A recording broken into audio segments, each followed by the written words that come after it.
You are at Lake Rant, where I rant about whatever my $15 a month plus patrons want me to rant about. You can get one of these by being one of those. This one's for Raptor Z, who says, "Hey, Digi, rant about visual novels. What are your general thoughts on them, and are there any which you consider to be standouts of the genre?"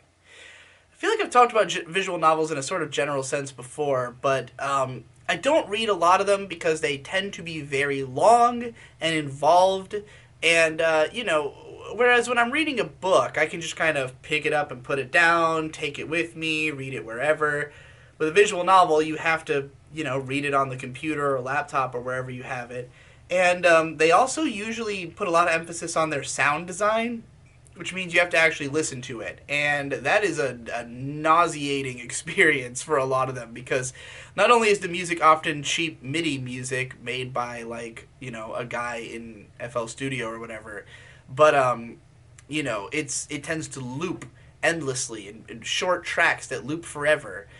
Not unlike regular video games, I guess, but I don't want to fucking have to listen to that, while I'm working on it, while I'm reading it, rather. Particularly like Higurashi, which calls itself like a sound novel, was always like, it was a big part of why I never ended up playing it all the way through, just because I was like, oh, I have to play this with the sound on the whole time? Like, that's going to be a lot of fucking concentration, as I read this. I'd rather play my own music or something.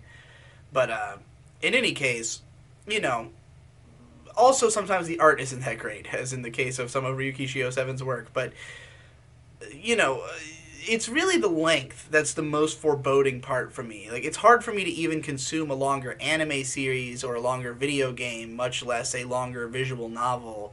And, just the idea of reading so much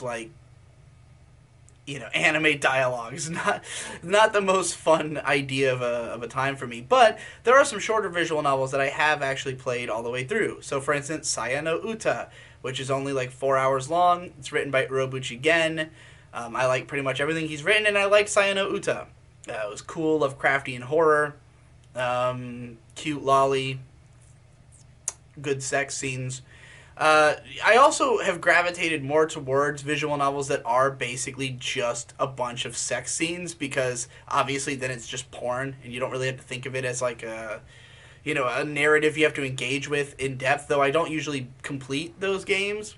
So I played like half of Wankoto Kuraso, which is pretty fun, and Sono Hanabira, the first one, just because it's Yuri, and that was pretty fun. But that's all I played of those. And then I played like the opening chapter of Katawa Shoujo, which seemed fine.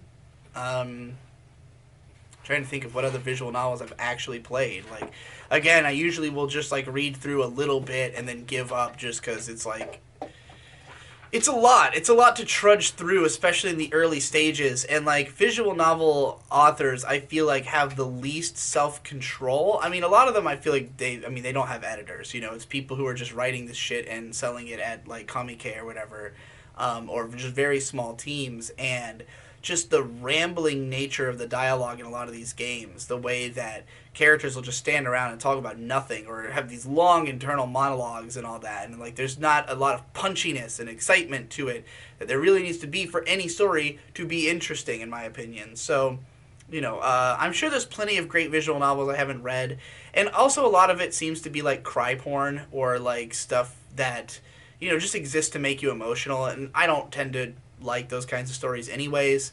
So I feel like a lot of the ones that are popular I probably wouldn't like, and a lot of the ones that I would like might not be translated, or might just be too fucking long for my attention span. So like, as a medium, it definitely is one that like, it's not really down the lane of like my interests as much as you might think, in the idea that it's just basically, it's just like reading anime. Well, manga's also like reading anime, but at least it has more construction to it, It's not I don't know, if there was visual novels that were as well written as well-written novels, I probably would be interested in reading them.